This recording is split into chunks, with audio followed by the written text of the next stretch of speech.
ស្រណោះកូនដំរីមែនទែនម្ដាយឯណាដែលថាមិនស្រឡាញ់កូនទោះគ្នាជាសត្វក៏គ្នាមានចិត្តមានបេះដូងអាណិតស្រឡាញ់កូនដែរកូនដំរីបានត្រូវឡានបុកកិនជាប់នឹងក្រោមឡានតាំងពីយប់រហូតដល់ព្រឹកថ្ងៃបាទគឺមេដំរីជាម្ដាយកូនដំរីហ្នឹងនៅឈរមើលកូនមកយប់ទល់ភ្លឺអត់ទៅណាទេ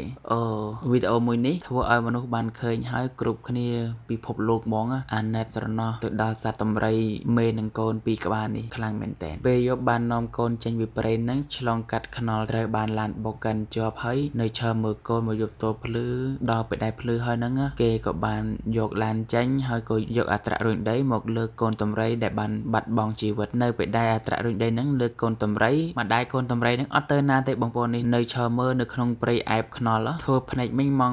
នោះមើលហើយគឺអាណិតស្រណោះខ្លាំងមែនតែននេះគ្រាន់តែជាសត្វទេណាគាត់គ្រាន់បើជាងមនុស្សដទៃចំនួនតូចដែលគាត់មិនបានស្រឡាញ់កូនយកចិត្តទុកដាក់បារម្ភពីកូនដូចសត្វដំរីហ្នឹង